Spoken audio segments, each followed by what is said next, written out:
Welcome to the Drowsy Historian, where we whisper the darker corners of the past into your sleepy ears. Tonight we wander the blood-stained footsteps of a man no one wanted to know but everyone needed. The medieval executioner. In this slow-burning historical journey, we uncover why it truly sucked to wield the sword of justice when justice meant fear, loneliness, and endless death. So close your eyes, breathe deeply, and drift back to a world where punishment was public, cruel, and performed by the most cursed hands of all. Chapter 1. The Bloody Routine. The sun hadn't yet cracked the horizon when Hadrian awoke. His bed was straw, the air cold and damp with the stink of old blood and soot. He sat up slowly, body aching from sleep if one could call it that. The dreams had come again. Screams echoing down alleys, wide eyes begging, lips cursing his name. And then the silence, always the silence after. He rubbed his hands, rough and calloused, and reached for the wooden bucket by his bedside. The water was stale but enough to splash across his face. Today, there would be a hanging. For most in the village, market day meant fresh bread, salted meats, and perhaps a jug of watered wine. For Hadrian it meant ropes, splinters, and the weight of 100 eyes watching him from behind tightly drawn lips. His profession was necessary, yes, but never welcomed. The town square knew his face well, but no home opened its doors to him. Children ran when he passed. Mothers whispered prayers when he walked by. Even the local priest refused to look him in the eye. He lived on the edge of town, close enough to reach the gallows by foot, far enough that no one had to see him unless they must. His house was provided by the crown, a silent reminder that his job was a service and a sentence. The king wanted justice, the town wanted blood, and Hadrian was the unfortunate bridge between the two. By the time he reached the square, workers were already erecting the scaffold. Fresh timber laid down hastily, ropes hanging like the tongues of hanged men. He examined the noose. Not too thick, not too thin. It had to snap the neck cleanly, not strangle. A bad execution drew jeers. A good one drew shudders. Either way, the crowd came. Execution day was theatre, and Hadrian was both the actor and the villain. The condemned man, a thief who had stabbed a guard during his escape, was to arrive within the hour. Hadrian didn't know his name. He rarely did. It was easier that way. The law gave him the order, and he fulfilled it with as little emotion as possible. Some said he took pleasure in it. He didn't. Others said he cried at night. He didn't. He simply endured. For who else would do it? Who else would bind wrists, adjust ropes, pull levers, or swing blades? As he prepared the trapdoor, Hadrian felt the eyes begin to gather. Townsfolk clumped at a distance, murmuring, pointing, trying not to meet his gaze. Some brought children, a disturbing tradition meant to show them the cost of crime. The smell of sweat and soil filled the air. Chickens squawked, coins clinked. A woman sold pastries just feet from the platform where a man would die. The cart rolled in, the prisoner bound, face swollen, blood dried at the corner of his mouth. Hadrian didn't speak to him. He never did. The guards escorted the man up the stair. The priest muttered a final prayer. The man wept, knees trembling beneath him, and then, silence. Always the silence before.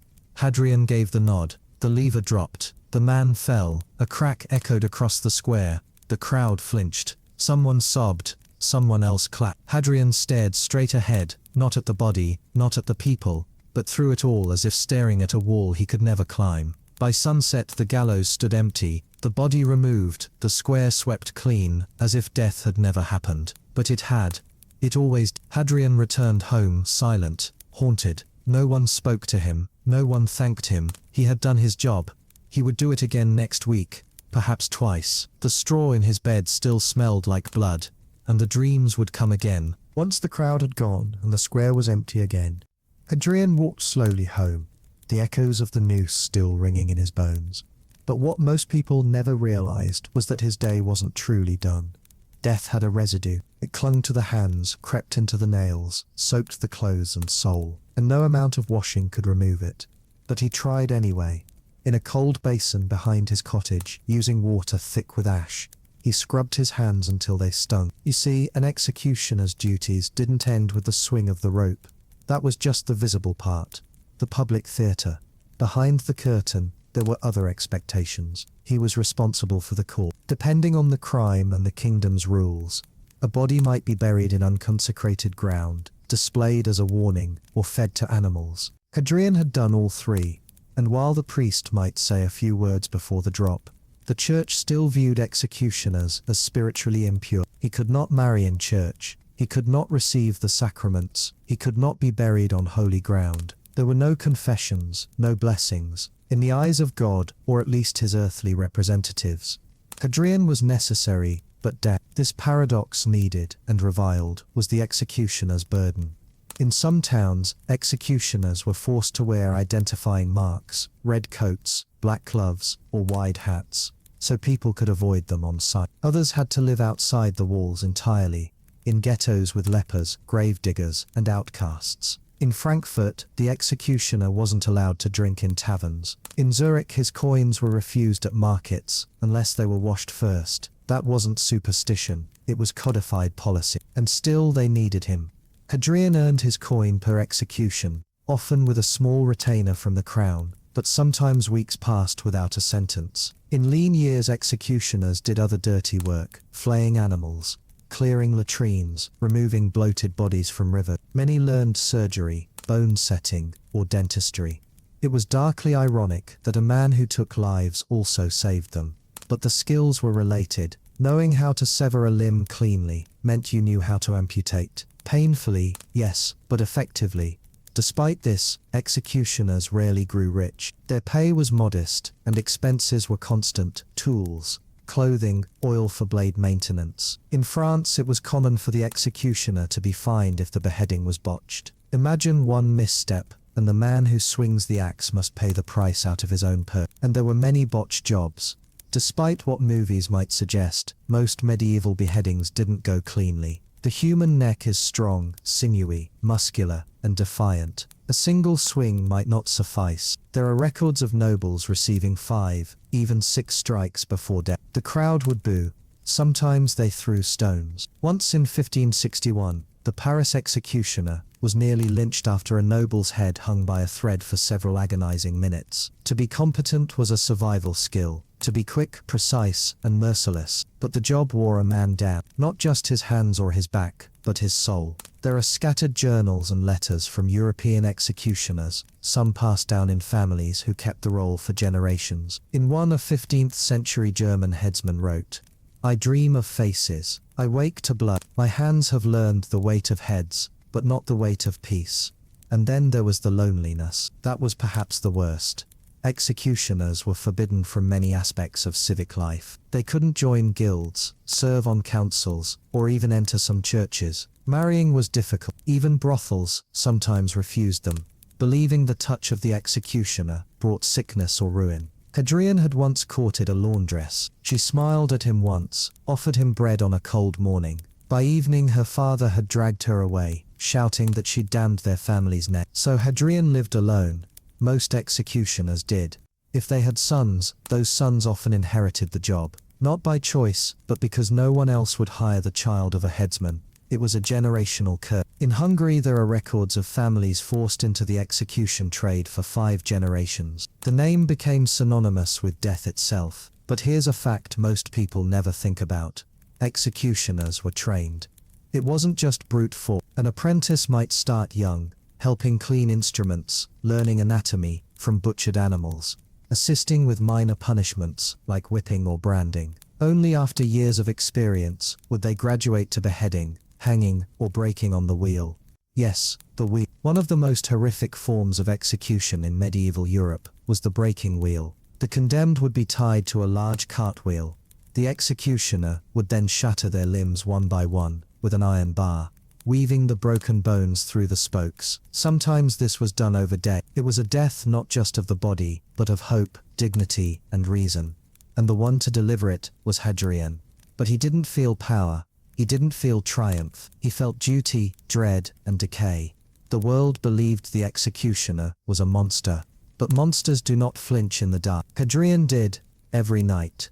Back in his home, with the fire burned low and the axe blades hanging clean on the wall, he sat in silence. He picked at a crust of bread, dipped it in old cheese, and drank wine thick with dregs. No one would visit. No one would speak to him. But tomorrow the door might knock again. Another order, another rope, another dream. Chapter 2. Hanging, beheading, and burning. It's easy to picture the executioner's axe, wide-bladed, sharp as sin, falling in one clean motion. like justice incarnate. But the truth was uglier, much uglier. In most towns, there wasn't a shining ceremonial blade. There was a collection of rude instruments, reused, rusted, blood-stained and poorly maintained, passed from one headsman to the next, like a family heirloom of horror. Hadrian's shed smelled of iron and rot. That was where he kept the tools. It wasn't locked. No one ever dared enter. Inside hung iron shackles, meat hooks, a branding iron shaped like a cross, and 2 axes, one smaller curved for bone work, and one larger chipped from years of failed strikes. There was also a coil of rope, stiff from dried blood. He'd boiled it 3 times, and still the color wouldn't fade. That was the noose rope, and it had a nickname, whispered only once, la langue de Marc, the tongue of death.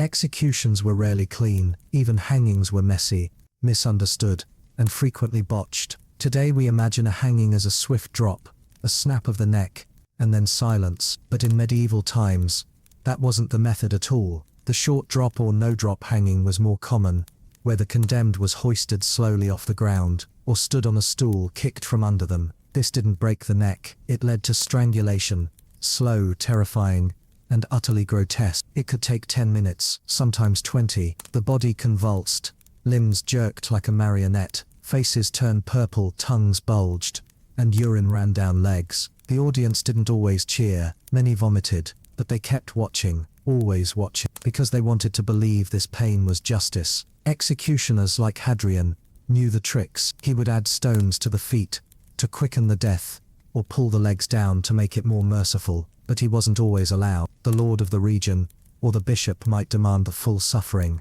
If a man stole from the church, mercy was denied. God wanted him to gasp, and then there was the beheading. Unlike the romantic notion of the sword flash and royal dignity, the actual beheadings were grisly, chaotic, and public spectacles. Swords were used only for nobles in some regions like Germany or France, but most commoners were executed with axes, and those axes weren't sharpened like razors. Often they were blunt from overuse, and the human neck is not a twig, it's a pillar of muscle, cartilage, and bone. To slice through it cleanly requires both perfect aim and enormous strength. If the axe hits the spine crooked, it can glance off. If the swing is too light, it might split the skull without severing the spinal cord. This led to moaning, twitching, gurgling bodies and panic in the crowd. Records from 1586 describe a London execution, where a butcher-turned-executioner struck a prisoner 4 times before the head came free. The crowd nearly rioted. He was fined and beaten, and worse, his axe was taken away and melted down. Symbolic punishment. The blade had failed the people. To avoid such shame, some executioners learned anatomy like physicians. They studied the spine's angles, learned the thickness of neck muscles in men versus women, calculated the exact amount of force for a clean break. But that didn't guarantee success. Human bodies were unpredictable, and nerves, those cursed, trembling hands, could ruin it all. In Germany, some executioners demanded their victims lay prone rather than kneel, giving a cleaner angle. Others created a thick wooden block with curved grooves to hold the neck in place. One such block in Denmark still exists, stained deep into the grain. It held over 120 heads in a decade. But not all deaths were private. Burning alive was a punishment used not only for witches, but for heretics, blasphemers and sometimes rebellious peasants. It was less about justice and more about terror. Flames sent a message: this is what happens when you challenge power. The pyre was not fast. Most burnings began with strangulation. The executioner might loop a rope around the neck before the fire was lit, tightening it as smoke began to rise. This was the merciful version, but sometimes the order was clear: no mercy. In those cases, Hadrian would stack the wood carefully, green wood underneath, which smoked instead of burning hot. The goal wasn't a quick inferno, it was to let the condemned scream, visible through the smoke, for as long as possible. The crowd stood in horrified awe. Many crossed themselves, others cheered. Women were especially vulnerable to burning, accused of witchcraft for owning herbs, delivering babies or speaking out. They were stripped publicly, humiliated, then tied to the stake. Some were coated with pitch or oil to burn faster, but not all. A woman named Marguerite, in 1453, burned for 17 minutes. Her children were made to watch, and still, executioners obeyed. because they had no choice. In many cases, refusal meant death. Executioners were legally bound to their post. If they declined an order, they were stripped of title, rights, land, and sometimes executed themselves. It was a profession with no exits, and the tools of the trade reflected that: unforgiving, unchanging, cold. The branding irons, for example, were used on thieves, prostitutes, or deserters. A V for violer, thief, burned into the cheek. A T for traitor. The iron was heated in coals until it glowed orange. The executioner had to press it firmly once, without hesitation. Wavering could blur the mark, resulting in fines or whippings for the execution. There were even punishments for misbranding. In Venice, 1437, a headsman marked the wrong cheek of a noblewoman. His punishment: he was branded himself with an E for error. The tools of death were as much instruments of fear for the executioner as for the condemned, and Hadrian knew each one intimately, by touch, by weight, by the echoes they left in his hands long after the work was done. Hadrian sat in his shed long after dark, oil lamp flickering over the metal blades, branding irons, and rusty shackles that lay scattered across the bench. To most men, these were objects of violence, but to him, they were instruments of precision, discipline, and survival. Each icum carried a lesson, a consequence, and a curse. The tools were not just extensions of his duty, they were the very language he spoke when justice demanded blood. Not all executions were simple affairs. In fact, many of the most gruesome punishments didn't end in death at all. They were meant to disfigure, humiliate, or mutilate. Take the pillory, for example, a wooden frame where the prisoner's head and hands were locked in public view for hours, or even days. Executioners like Hadrian were the ones who installed the device, locked the victim in, and often administered lashes or brands while the mob jeered. Rotten food, stones, feces, whatever the crowd could find became weapons, but the real horror came in the lesser-known tools: the iron collar which tightened slowly until the neck fractured, the scavenger's daughter, a metal loop that compressed the body until ribs cracked and blood vessels burst, or the thumbscrew, deceptively small, used to pulp the fingers down to splinters. Hadrian never liked those. He preferred the finality of death, but many punishments were meant to prolong agony, not end it. Consider the executioner's sword. Unlike the battlefield blade, this was long, broad, and unpointed. It was never meant for stabbing. Its sole design, decapitation. Forged wide to cover more surface area, its flat tip ensured clean contact with the neck. In Nuremberg, ceremonial swords bore inscriptions like "I do justice," or "Fear God, not me," but they were rarely used more than a few times before dulling.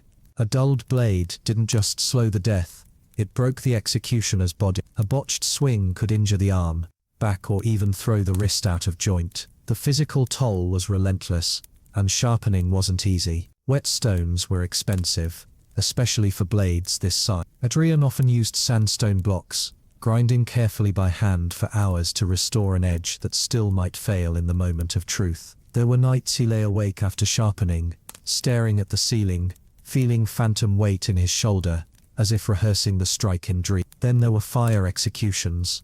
As mentioned, these weren't limited to witches. Heretics, especially Cathars, Hussites, and Templars, were burned to silence their ideas. The stake was built deliberately tall, not only for visibility, but to prolong suffering. Wood choice mattered. Dry pine meant quick death. Green birch, slow, smoky agony. Executioners sometimes hid pitch in the stack, or soaked the clothes in oil, to speed up the burn, but only when permitted. Inquisitors, particularly zealous ones, often forbade it. In 1431, when Joan of Arc was burned in Rouen, the executioner later confessed he'd lit the fire in fear, not of her but of divine retribution. He claimed he saw her heart remain unburned in the ashes, and wept, begging for forgiveness. Was it true? No one knows. But even executioners carried guilt and fear. It's worth noting that execution tools evolved over time. By the 16th century, mechanical devices entered the scene. The guillotine, often credited to Dr. Joseph Guillotine during the French Revolution, had medieval precursors. Scotland's Maiden was a beheading machine used in the 1500s. Iron blade, wood frame, gravity-driven, but even it could fail. Sometimes the blade stuck, sometimes it fell unevenly. The illusion of clean, painless death often shattered upon impact. Executioners were responsible for maintaining these devices. Inadequate maintenance wasn't just dangerous, it was punishable. In Florence, 1483, a device misfired during a public beheading. The condemned survived the first strike and screamed so violently that the crowd panicked. The executioner was beaten by soldiers and imprisoned for 6 months. Every tool then came with invisible pressure, not just to perform, but to maintain a facade of control. The public needed to believe the executioner was infallible. He could not sweat, he could not tremble. The moment he hesitated, the illusion cracked, and the crowd turned from awe to outrage. It's no wonder many executioners turned to alcohol, brandy, ale, anything to dull the edge of reality, but some chose ritual instead. In certain towns, executioners performed cleansing rites before and after each job, burning herbs, reciting prayers, or submerging tools in blessed water. These rituals weren't official, they were survival strategies, ways to cling to sanity while performing the insane. There was also the psychological twist of toolmaking. Some executioners forged their own instruments. It gave them a sense of control. Hadrian once spent 6 weeks crafting a custom axe from salvaged steel, engraving it with a black cross and a raven he never used. Said it was for a noble death. It sat in the corner wrapped in linen, untouched. Maybe he hoped he'd never have to use it. Maybe he was saving it for himself. Among the strangest tools was the executioner's mask. Contrary to popular myth, most didn't wear them. They weren't required. But in rare cases, particularly in Italian city-states, executioners donned hoods not for anonymity, but ceremony. The mask became a symbol, not of shame, but of inevitability, a faceless force, death given human form. But Hadrian never wore one. He wanted them to see his face. He wanted them to know this is the man who ends your life, not because he enjoys it, not because he hates you, but because someone had to, and he was chosen, or cursed. Chapter 3: The Ostracized but Needed Man. Every town had its butcher, every village its blacksmith, but not every place had its own executioner. He was the man sent for when blood needed spilling and quickly sent away when the deed was done. Needed in emergencies, forgotten in peace, but always feared. Hadrian knew this reality better than anyone. Even after a clean hanging, a swift beheading, or a public burning that drew no riot, there were no handshakes, no nods of thanks. The magistrate signed his payment quietly. The soldiers avoided his gaze. Children whispered behind barrels and called him the ghost man. At markets, stall owners slid produce across the table rather than placing it in his hands. One apothecary in Toulouse even doused the coins. Hadrian used with vinegar and salt water before putting them in her till. These weren't isolated cruelties. They were a system. In medieval Europe, executioners were literally untouchables, categorized socially, legally, and spiritually as impure. Church law prohibited them from sacraments, civic law excluded them from jury duty, council participation, and public office. Social law, unwritten but brutally enforced, kept them out of taverns, guilds, and even graveyards. In many towns, executioners were forced to live in fringe communities, known as Galgenhügel. Gallows hills, usually outside the city walls, near pest fields, tanneries, or leper colonies. In some German cities they were made to wear yellow like whores and heretics. In France, a red sash or black hood was often enough to mark the headsman. The message was clear: this man is not one of us. And yet when a sentence needed carrying out, when a thief had to swing, a rebel had to burn, or a noble needed the sword, suddenly that outcast became indispensable. The contradiction was maddening. No one spoke to Hadrian on ordinary days. But when blood had to be spilled, they summoned him with official letters, wax seals, and coins from the crown. They needed him, but they wished he didn't exist. Imagine being born into such a role, because many. Contrary to modern notions of volunteer public service, medieval executioners were often chosen by birthright, not desire. If a man performed an execution by choice or coercion, he and his male heirs could be forced into that role permanently. In 13th century Hungary, a cobbler accidentally killed a thief during a scuffle. The town magistrate declared him executioner from that day forward. His sons inherited the office. None ever cobbled again. Hadrian's father had been a tanner, but a town riot turned into a hanging, and when no executioner could be found, a magistrate pointed to the man with the sharpest knife. That was how it began. One job became a lifetime. His family was never the same. His sisters couldn't marry. His mother was denied burial in consecrated ground. Neighbors began leaving scraps at the edge of their home instead of knocking. And now Hadrian lived alone. He wasn't forbidden from marriage, but who would marry him? Daughters of respectable tradesmen were warned against even speaking to the executioner. Widows feared spiritual contamination. Prostitutes sometimes took his coin, but even they hesitated. Rumors claimed the executioner's touch caused miscarriage, impotence, or disease. A superstition in Bohemia claimed that to share food with an executioner would bring death into the household within a year. There were rituals to try to counteract this.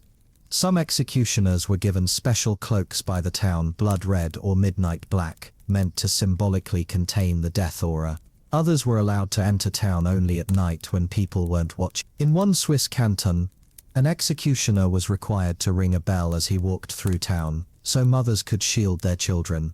And yet, there was power. Not the political kind, not respect, but fear. And fear is its own currency. Hadrian noticed it in the way men stepped aside, the way guards stood straighter when he passed, the way merchants, though repulsed, never overcharged him. He could silence a room with a glance. He never had to shout. His presence was an unspoken warning. This man has taken lives with his bare hands. But this power had its limit. It did not protect him from loneliness. It did not give him peace. It did not erase the memories of screaming men or burning women. It did not grant him forgiveness for the things he had to do. In fact, the ostracization often made things worse. Without community, there was no one to confess to, no one to seek counsel from. Hadrian learned early to keep his emotions buried. The only people who talked to him regularly were magistrates and the condemned, and neither spoke of anything human. There were attempts over time to organize executioners into professional roles. In France and Germany, some were given official titles like maître d'hôtes, master of high work. They were paid from city coffers, housed in government buildings, and occasionally respected for their precision. But these were exceptions. Most remained pariahs, trapped in a paradox. Legal agents with no legal protection, servants of justice who were barred from justice themselves. Perhaps the most tragic reality was that executioners had no true peers. A butcher could talk to other butchers. A blacksmith could join a guild. But the headsman stood alone. Even among the damned, he was different. The condemned feared him, the clergy condemned him, and the commoners blamed him for carrying out the orders they demanded. Hadrian sometimes sat at the edge of town, near the old gallows tree, and watched life from a distance. Children laughing, women arguing over bread prices, lovers sneaking glances near well. He was not allowed to enter those moments.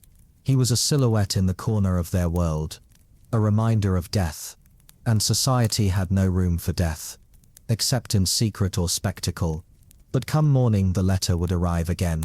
Another name, another sentence, another death. And Hadrian would return to work, because they needed him, even if they pretended they did. The most unbearable truth of being an executioner in medieval Europe was not the blood or the screams, it was the silence. Not the quiet of night or the hush before the axe dropped, but the silence afterward. The silence of being excluded, of being erased from the town you served, of being seen, not as a man but as a shadow that cleaned up society's messes and then vanished before dinner. Hadrian knew this better than most. He'd once tried to buy a loaf of bread at the central market. The baker's wife refused to touch the coin he offered. She made her apprentice place a stale, flour-dusted loaf in a bag and leave it on a stool for Hadrian to retrieve without contact. "It's not you," she muttered nervously. "It's tradition." But it was him. It always had been. The moment he donned the executioner's coat, he stopped being Hadrian the man and became Hadrian the Deathbringer. This social curse wasn't unique to France. Across Europe, executioners were routinely excluded from life's basic function. In Poland, they were forbidden from entering certain city gates during daylight hours.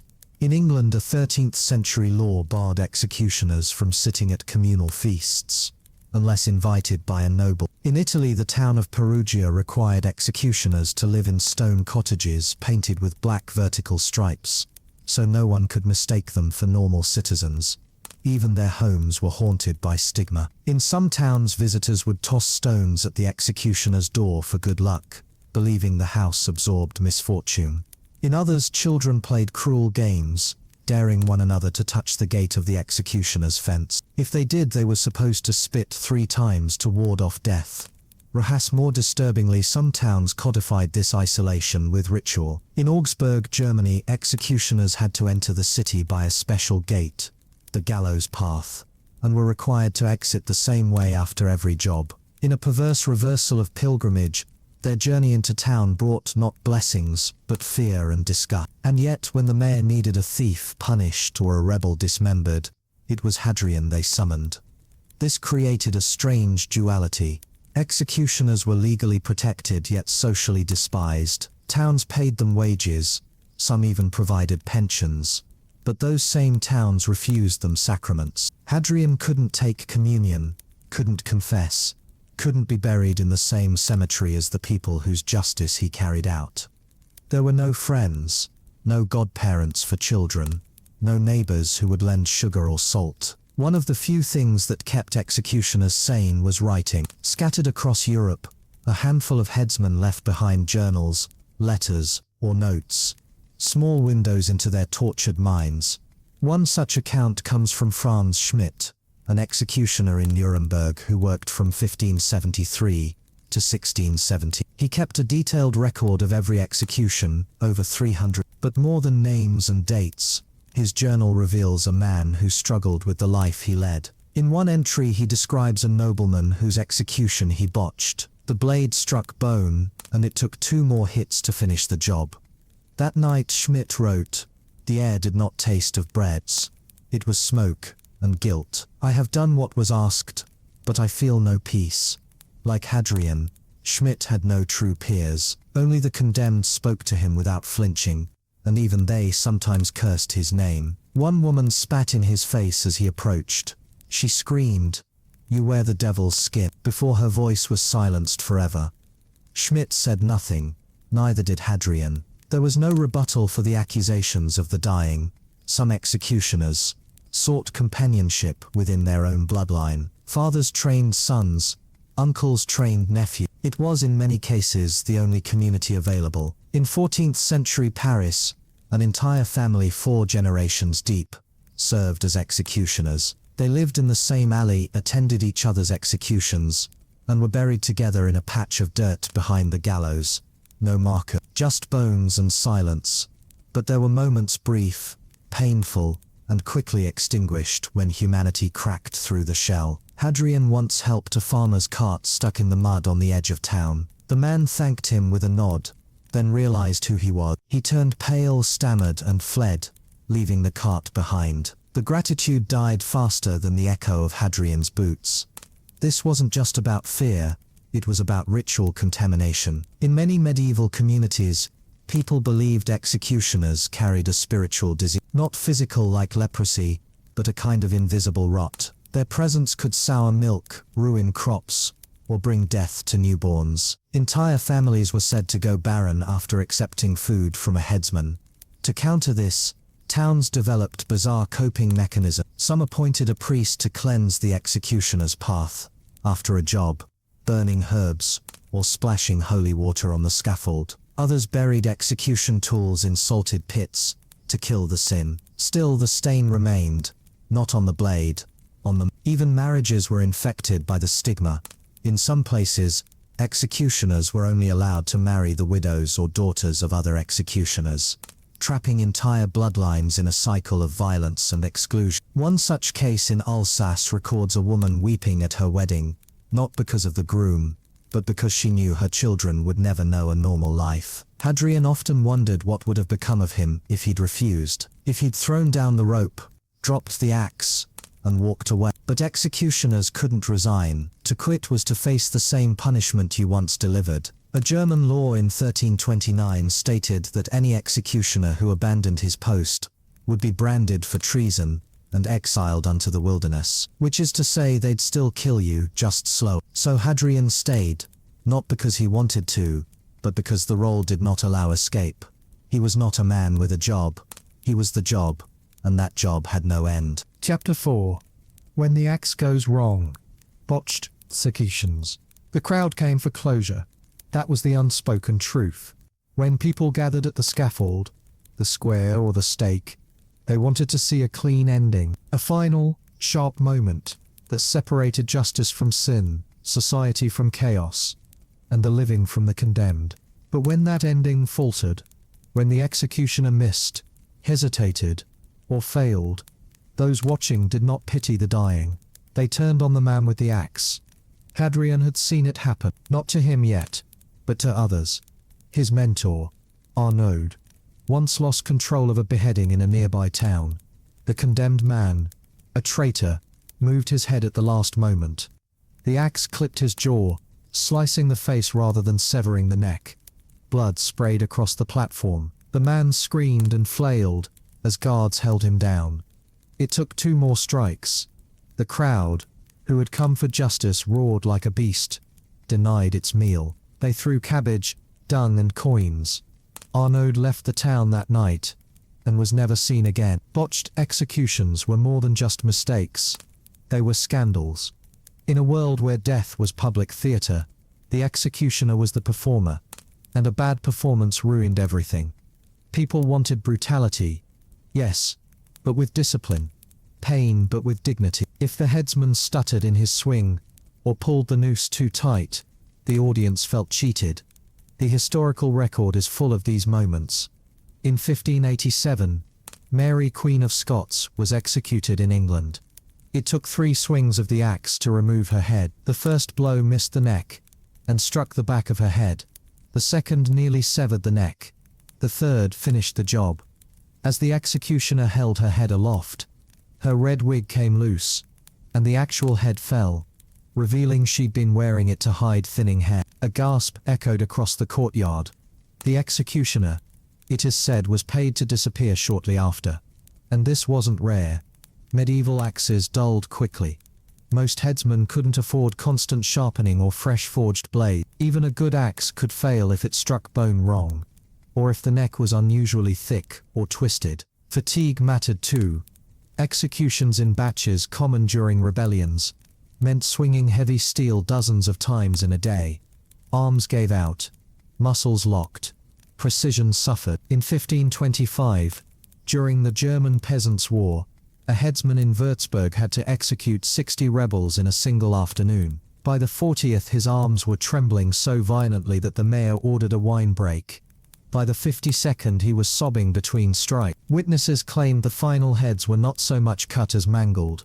He retired soon after, plagued by night terrors, until his death. The noose could be crueler still. Contrary to popular belief, most medieval hangings weren't meant to break the neck. That came later with calculated long drops. In Hadrian's time, the short drop was standard.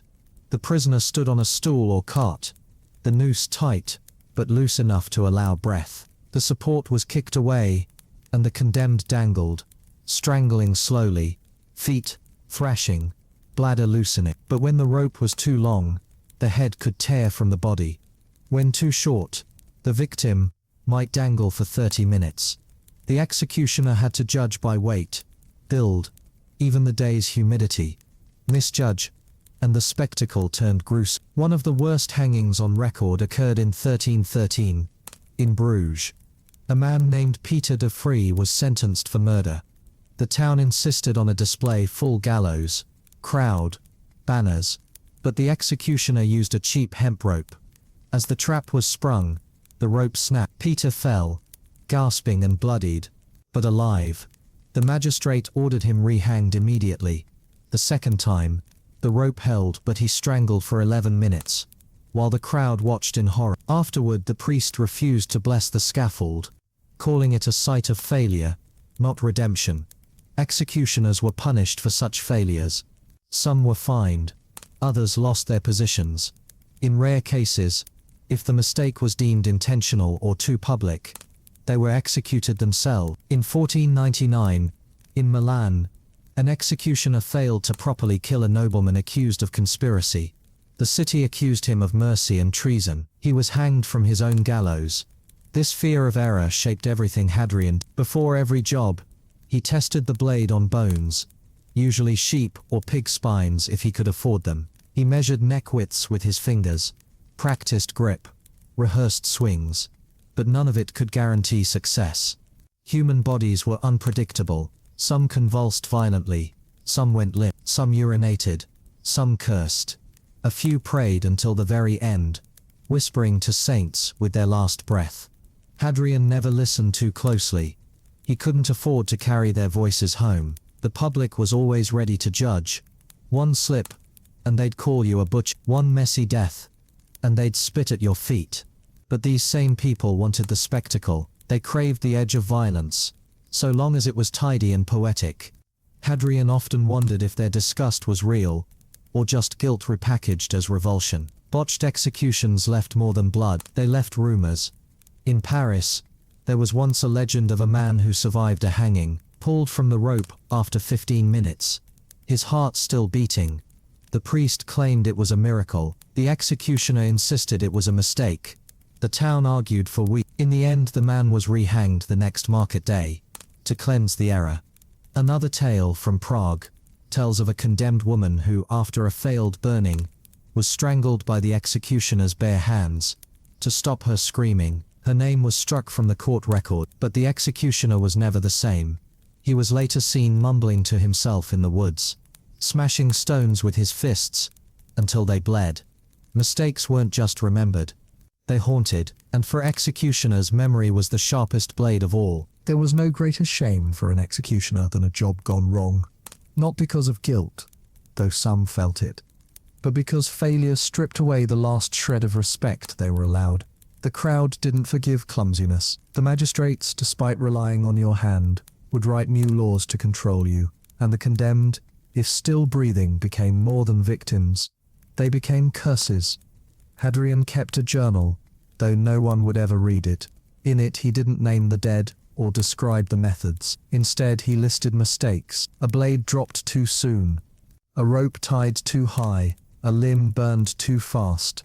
He wrote these things down not for reflection but for prevention, because he knew one more misstep, and the town wouldn't just reject him, it might bury him. The executioner walked a tightrope over the abyss. He could be the town's dark savior one day, and its scapegoat the next. The line between justice and spectacle blurred easily. In some regions, especially in Italy and southern France, public executions were grand events. Wine flowed, vendors sold pies and roasted chestnuts near the scaffold. Children played while drums beat solemnly in the distance. The executioner was part of the show, expected to perform with grace and precision, but a failed strike ruined the illusion. The crowd came for closure, not carnage. There's a record from 1432 in Naples of a headsman who slipped on his own blood mid-swing. The axe clipped the prisoner's shoulder, not his neck. The man screamed, staggering away, blood spurting onto spectators. Panic spread. The executioner tried again, but his grip faltered. The condemned lived for 2 more minutes, gurgling and crawling. That evening, the mob set fire to the executioner's home. He escaped through the back window. His post was dissolved. Sometimes the condemned themselves made execution harder. They resisted. They cursed. Some urinated on the scaffold or bit the executioner's hand as they were restrained. Hadrian had once encountered a woman who refused to kneel, not with screams or rage, but with eerie calm. She stood there, eyes locked on his, and whispered, "I will not bow to a goat." He had to strike from the side. It didn't go clean. He never forgot the sound.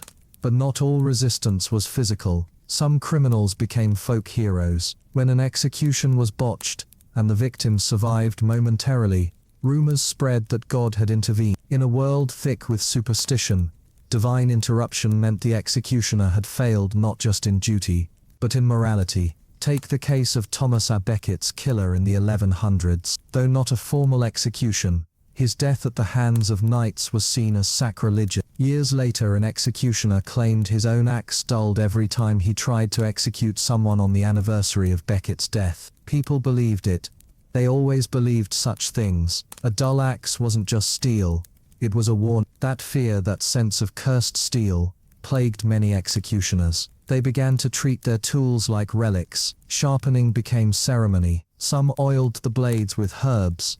Others whispered prayers as they tested rope tension. One Nuremberg executioner carved a small rune into the base of his axe for every clean kill. He refused to use blades with more than 30 marks, believing they grew weary. Failure didn't just come from the hand. Sometimes the equipment betrayed them.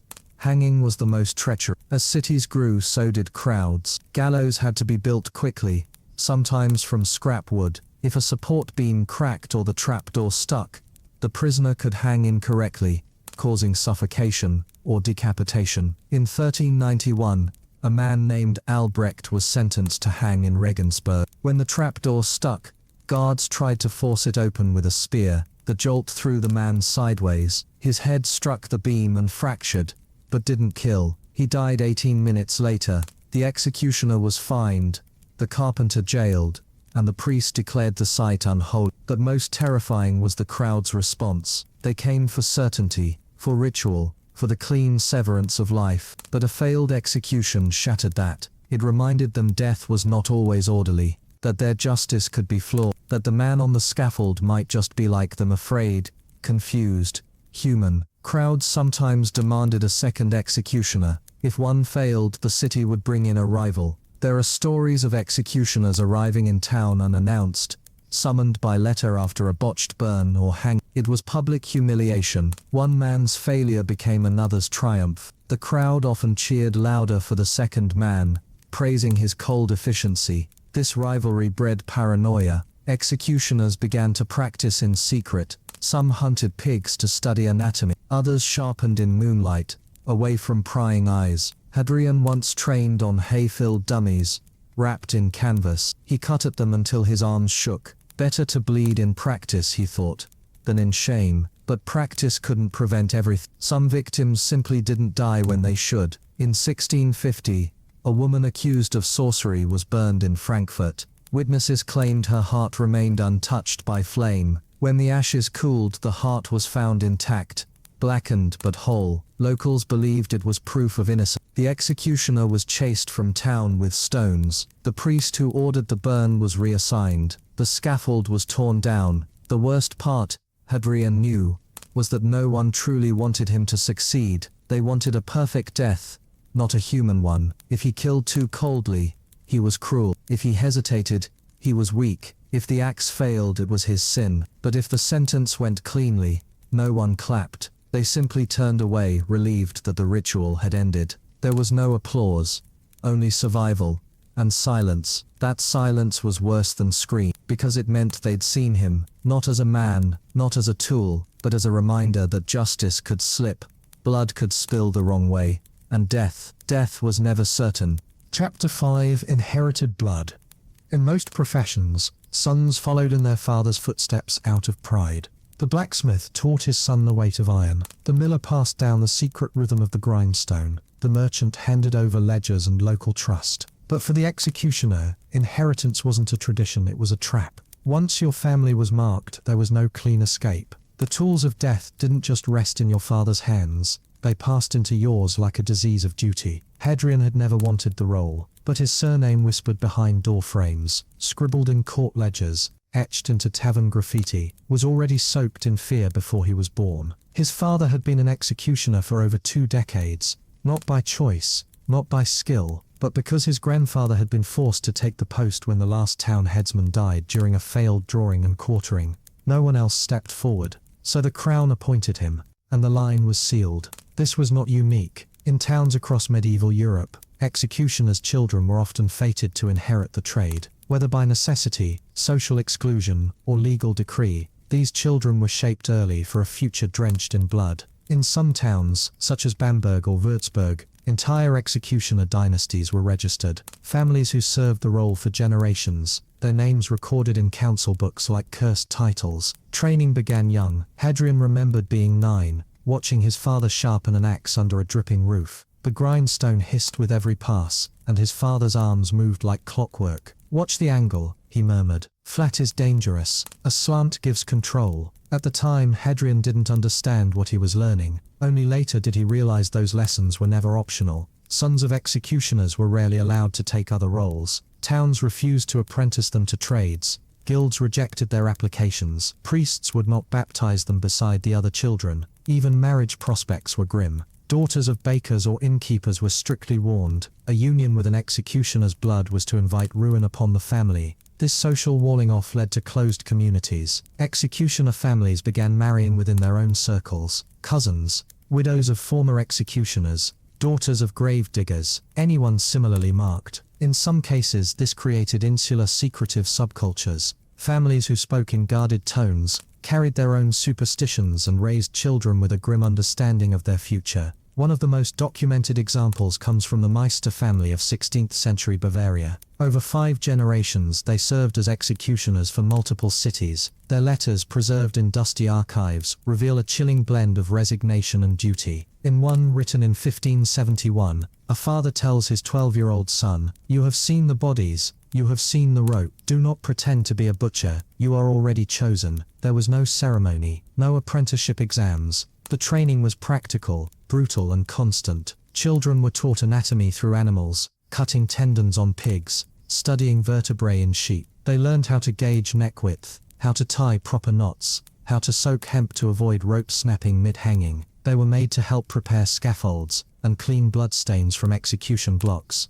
Not for discipline, but because this was life, their life. Some towns tried to formalize this inheritance. In Strasbourg, executioner roles became hereditary by law, passed from father to son unless a town magistrate overruled it. If no son was present, a nephew might be drafted. If no family remained, the town searched for a criminal to pardon by appointment, offering life in exchange for lifelong service as executioner. A twisted redemption, where survival meant becoming death's servant. There are stories of sons who rebelled. One boy in Florence in 1468 fled his city at age 16 to avoid taking his father's post. He disguised himself as a monk, hiding in a monastery for 4 years. When discovered, the city guard dragged him back and gave him a choice: death by hanging, or assume the axe. He chose the axe. That wasn't unusual. Most families didn't resist, not because they embraced the role, but because they saw no path out. Hadrian's own uncle had tried to become a mason. He was denied by the guild and nearly beaten in the streets. "Death doesn't leave your skin,"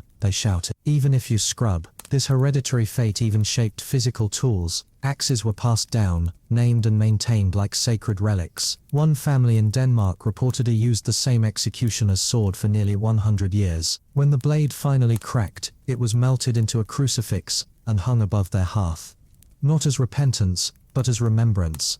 There were occasional perks. In some towns, executioners were granted tax exemptions, free land or stipends for their families, but these were transactional ways for cities to secure continued service. The moment you failed, fell ill, or refused a job, these privileges vanished. Emotionally, the inheritance weighed heaviest. Young boys grew up hearing 2 names, their given name, and the whispered one that followed them: Death's son. Friends avoided them, teachers hesitated to correct them. Some families were forced to send children away to learn under other executioners, hoping that distance might offer safety, but it rarely did. The fear was always there, in markets, in church aisles, in the pause after someone asked your family name. You could be the kindest boy in town, but when your father tied the rope, you were already marked. For those born into the executioner's bloodline, life was predetermined, not by law, not by God, but by fear. Fear from those around them, and eventually fear within themselves. Society had built invisible walls around their families, and these walls became cages with no doors. Children learned early what they were, not in sermons or school books, but in stares, in silence, and in slammed doors. Hadrian remembered walking past the village bakery at age 12. He had coins in his hand and dirt on his knees from sweeping the scaffold platform for his father. The baker's boy, a year younger, shouted "Ghost spawn" before disappearing behind his mother's apron. The woman pulled the shutters down without a word. Hadrian's father said nothing. He only placed a calloused hand on his son's shoulder and turned him toward the butcher instead, who sold them day-old scraps without comment. This pattern of quiet rejection shaped the mind. For children of executioners, isolation was not a phase, it was a way of life. Playmates vanished as parents whispered warnings. Teachers skipped them in reading lessons. Even the village dogs learned to keep distance. One boy, descended from a long line of French executioners in Metz, was said to be so starved for friendship that he raised a crow from hatchling, teaching it words like stay, friend, and quiet. It's easy to think this might create cruelty, that children raised in blood would grow cold and bitter, but many didn't. Instead, they grew overly cautious, painfully polite, and constantly aware of how every action might trigger the town's wrath. These boys and girls lived with the knowledge that they could never outgrow their surname. Their future was not theirs. The few who tried to escape often failed. Cities kept lists of executioner families, not for protection but for tracking. If one tried to leave town and assume a new name, it took little time before inquiries followed. And who would hire them anyway? Their hands were unholy, their names associated with gallows, fire, and screams. Even the church reinforced this exclusion. Though canon law never officially banned executioners from religious rites, local clergy often refused them access to baptisms, marriages, and burials. A priest might allow an executioner's wife to light a candle, but only if she stood at the back of the church. Some cities even built separate cemeteries for impure professions. Executioners buried among lepers, prostitutes, and criminals. It's telling that in some regions, executioners were tasked with burying the excommunicated. The damned tended to the damned and their children. They watched, learned, and repeated. A particularly haunting example comes from 16th century Switzerland, where the Tobler family served as executioners for 3 towns. Each firstborn son was trained in the trade. Records show that by age 10 the boys could skin animals, bind wrists, and oil ropes. One journal entry from the father reads, "He cried after his first whipping. I told him better now than before a crowd." The boy was 11. This grooming wasn't always cruel. Some fathers were gentle teachers, not tyrants. They hoped their sons would be more careful, more skilled, less haunted.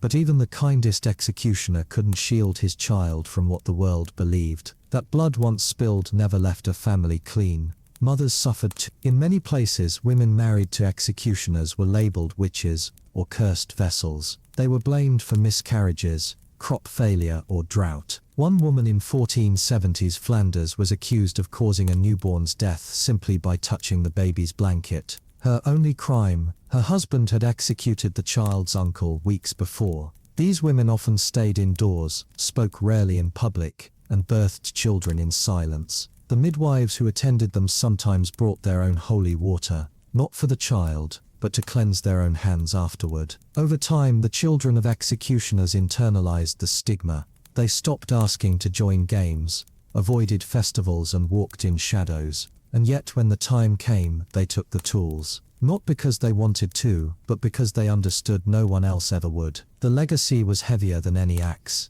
It was inescapable, and in some cases, formalized.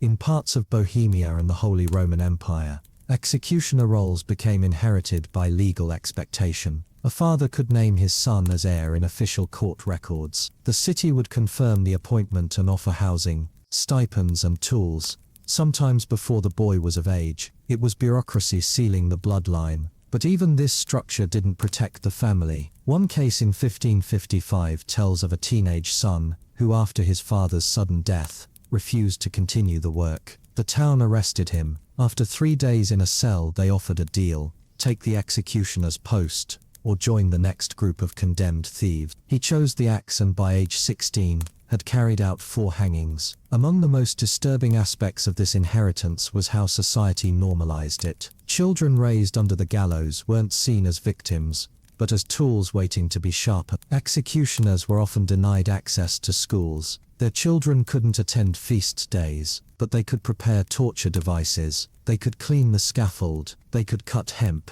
Generational trauma was never given a name. It was passed silently from calloused hand to shaking hand, soaked in expectation. And so the wheel turned, again and again, until boys became men, and men picked up the rope, not because they chose to, but because no one else would. Chapter 6: The Executioner's Secret Side Hustles. Death didn't pay well. Despite the weight of their work, the severed heads, broken bodies, and blackened souls. Medieval executioners were not richly rewarded. Their income was meager, inconsistent, and subject to the whims of local courts. Some cities paid per execution, others by quarterly retainers. But what happened when there were no executions? What did a man do when justice had no heads to roll, and he still had to eat? He found other work, darker work, and most of it was filthier than hanging.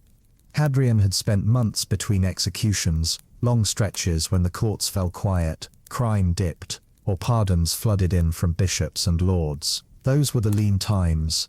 No coin meant no food. The city still avoided him. The taverns still barred him. He couldn't simply take up carpentry or baking, so he turned to the only labor towns allowed him, the jobs no one else wanted. The executioner became the cleaner of death's leftovers.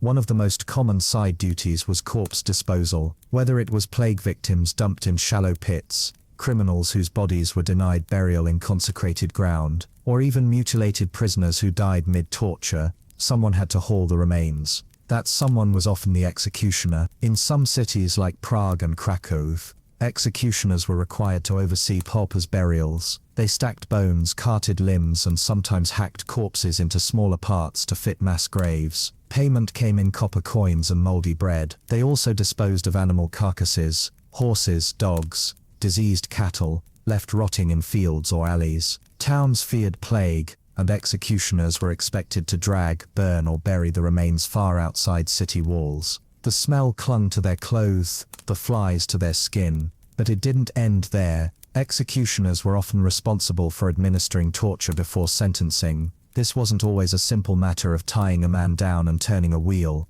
They had to be experts in anatomy, endurance, and the psychology of suffering. They had to keep the prisoner alive, but barely. Towns paid more for a confession extracted cleanly, which meant a prolonged performance of agony without killing the subject. Thumbscrews, the rack, strappado, each tool had its method, and the executioner had to know them all. The line between torturer and doctor was disturbingly thin. That's why many executioners became informal surgeons. It made sense who else had studied the human body more intimately.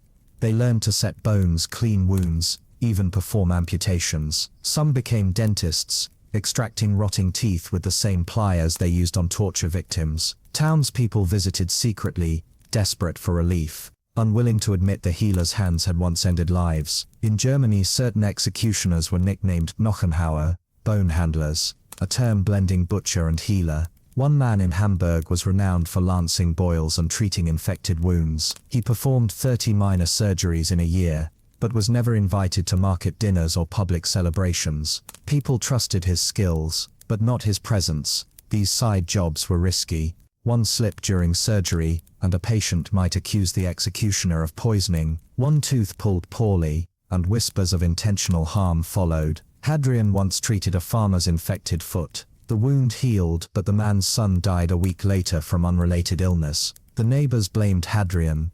They said he cursed the house. He never treated another patient from that district again. Some executioners became alchemists of pain. They created tinctures, spiced wine, distilled oils, or poppy elixirs to dull a prisoner's senses before execution. Officially, these mixtures weren't approved, but some lords preferred a cleaner death, and a sedated criminal screamed less. These same mixtures were sold, quietly, to townsfolk suffering from migraines, ulcers, or sleeplessness. No one asked where they came from, but not all side work was quiet. Some executioners were hired for intimidation, not to kill but to appear. A merchant behind on taxes might receive a silent visit from the executioner, Etty across his back saying nothing. That presence alone was enough. In a society obsessed with spectacle and symbols, the sight of a man associated with death often spoke louder than the sheriff's threats. There are even records of executioners serving as poison testers for nobles. In courts rife with betrayal, a king or duke might hand his executioner a goblet of wine, watching carefully as he drank. If the man lived, the feast began. If not, well, that was the end of a tool already stained.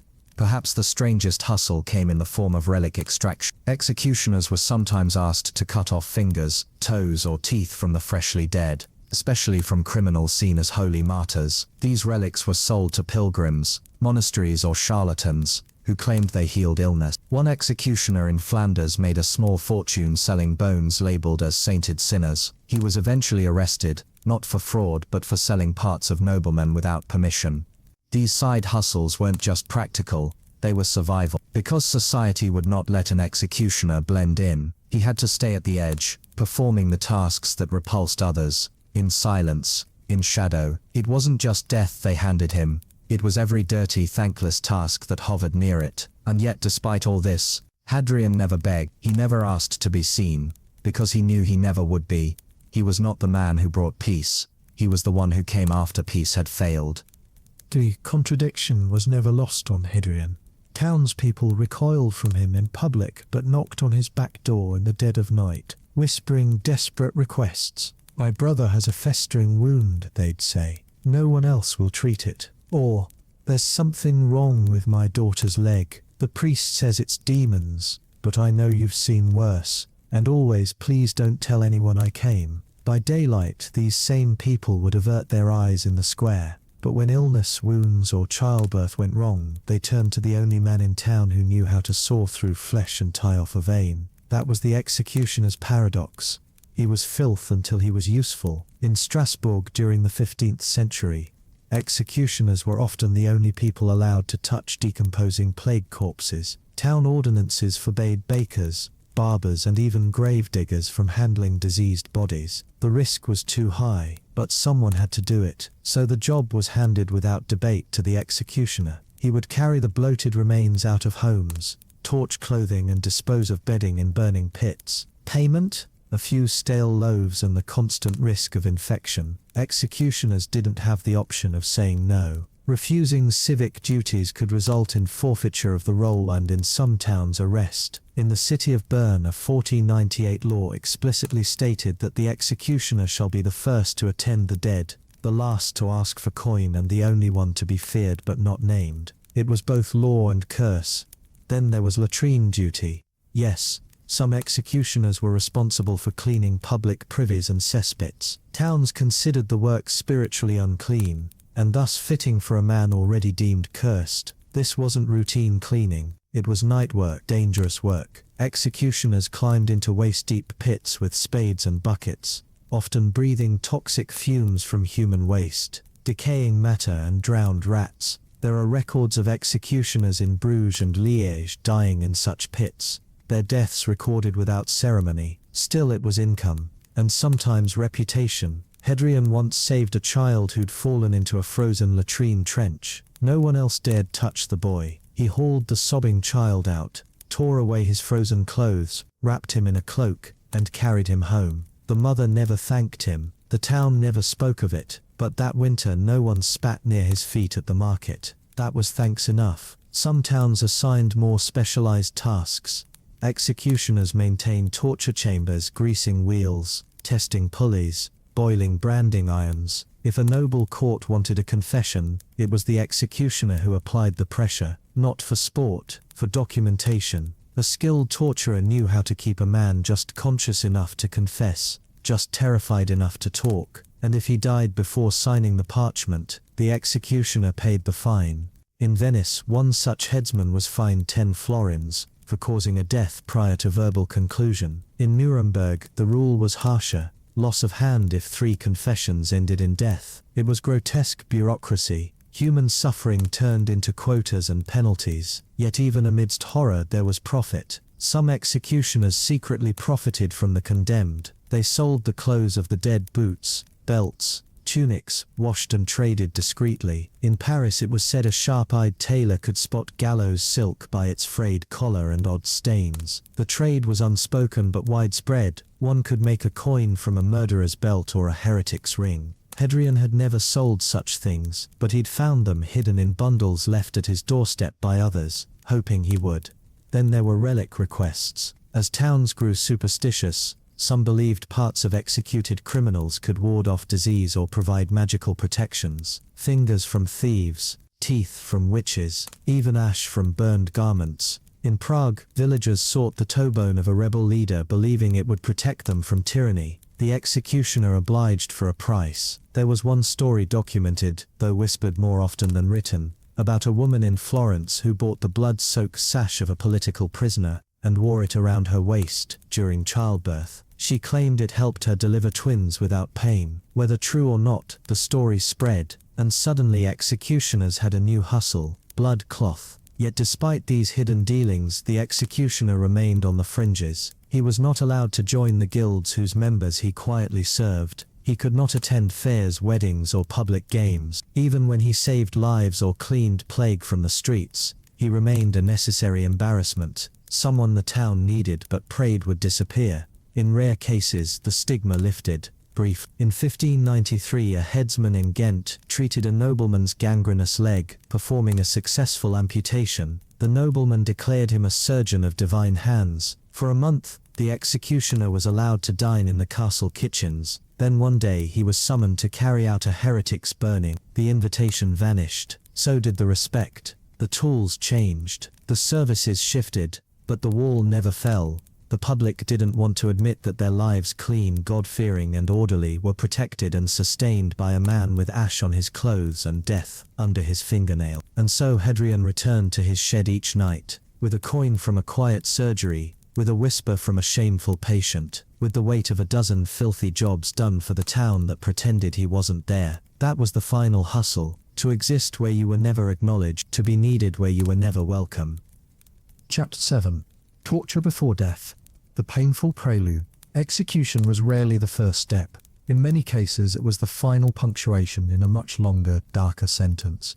One written in groans, blood and broken bone. Before the axe swung or the rope dropped, the condemned often passed through a chamber that made death seem like mercy. It was called the question, and answering it meant enduring the executioner's cruelest side job, torture. For Hadrian it was the part of his work that even he couldn't normalize. Hanging, he understood. Beheading, he could rationalize. But torture was performance for an audience of none. It required patience, imagination, and the ability to look into a man's eyes while turning his limbs into firewood. Torture wasn't used to punish, it was used to extract. A confession, a name, a lie, if needed. The church sanctioned it, the crown demanded it, and the executioner carried it out under the pretense of truth-seeking. But truth had little to do with the cracking of ribs or the smashing of joints. The pain wasn't designed to reveal honesty. It was engineered to force submission. There were tools for every tier of agony. Some were crude: hot irons, pincers, thumbscrews. Others were mechanical masterpieces of cruelty. Take the rack, for example, arguably the most famous torture device in Europe. It was deceptively simple: a wooden frame, rollers at both ends, ropes attached to wrists and ankles. The victim was tied down, and slowly, methodically, the rollers turned, pulling the limbs apart inch by inch. Tendons snapped first, then joints dislocated. Finally, shoulders and hips tore from their sockets. The body didn't scream, it fractured. The rack was so effective that some cities limited its use to high crimes like treason or heresy, but limits were easily ignored when the right noble gave the order. In 1491, a Florentine merchant accused of conspiracy was racked for 3 consecutive days. By the end, his arms were unusable. He was still executed by hanging his body a twitching bag of broken parts. Hadrian had operated the rack 3 times. Each time he counted the clicks, not to measure progress, but to detach. He couldn't look at the eyes. Eyes broke long before bones. Other devices were less violent, but more terrifying. The strappado involved hoisting a victim by the arms, tied behind their back and then dropping them suddenly. The shoulders dislocated almost immediately. It was silent at first until the muscles tore. The pain was so acute that most prisoners passed out. Some urinated, others died instantly if the neck twisted wrong. Then there were the thumb screws, small, elegant in design, utterly monstrous. The prisoner's thumbs, or sometimes toes, were placed between iron bars. A screw was turned slowly, pressing the bones until they cracked like dry twigs. Hadrian hated the sound more than the screams. It was sharp, final, and intimate, like hearing a lie snap into truth. Water torture was also common. Not the drowning games imagined today, but a brutal practice involving cloth. A strip of linen was forced down the prisoner's throat and water poured after it. The cloth expanded inside the body. Breathing became impossible. Coughing tore the throat. Many choked on their own vomit or swallowed the rag. Death was a constant risk,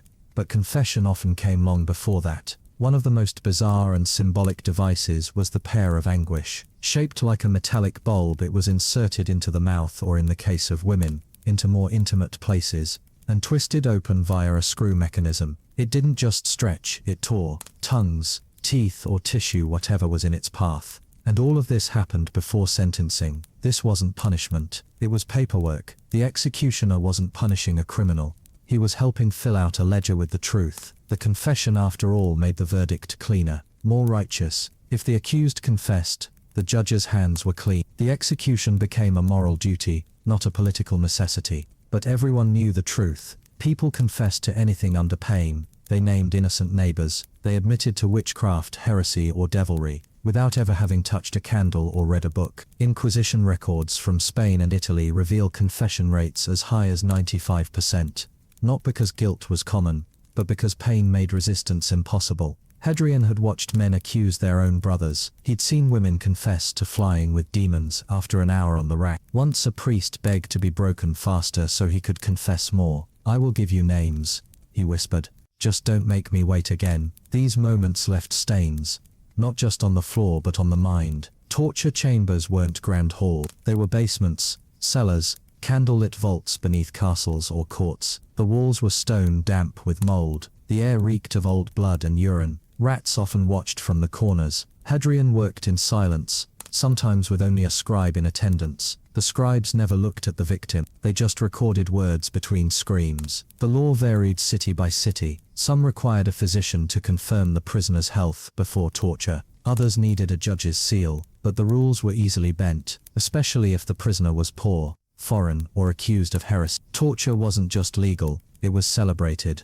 Public officials spoke of it as the instrument of divine clarity. The church called it the cleansing of the soul through pain. The people, they didn't speak of it at all. They just hoped it never reached their door.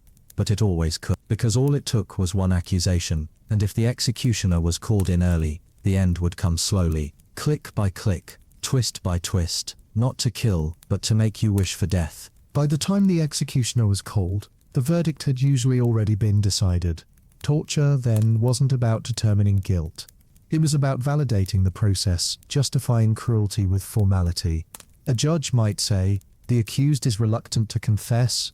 Bring him to the question." And just like that, the executioner's role began. Not as the hand of justice, but as its dark illusionist. Hadrian understood this game all too well. He knew that torture was theatre. Only this time there was no audience, only damp stone walls, a flickering candle, a trembling scribe, and a soul breaking apart in real time. One of the most insidious tools of this system was the false mercy clause. In many regions, especially under ecclesiastical courts, if a confession was obtained under torture, it had to be confirmed by the prisoner later when not in pain. Of course, this confirmation usually came with a reminder that more torture would follow if they recanted. So they whispered the same words. The ink was signed, and the scaffold awaited. There are trial records from 14th century Toulouse that show prisoners voluntarily confirming their confessions while missing fingernails, bleeding from the mouth, or bound in splints. One man who confessed to heresy under the rack later asked for water. The judge denied it, saying only the cleansed may drink. This absurdity extended to sentencing. Once tortured and convicted, the prisoner's suffering wasn't over. Some were returned to the executioner not for immediate death, but for further punishment, lashes, branding, or mutilation. In some jurisdictions, the tongue was torn out before execution, especially if the condemned had spoken blasphemy or treason. This act was not only symbolic, it was practical. A silent victim couldn't shout innocence in front of a crowd. Executioners were expected to perform these punishments with brutal precision. Hadrian had once been ordered to remove a thief's hand before the man was hanged. The town's mayor wanted to teach the lesson before delivering the sentence. The blade was dull. The man screamed so loudly that the baker 3 streets away fainted. Hadrian still heard that scream in his sleep.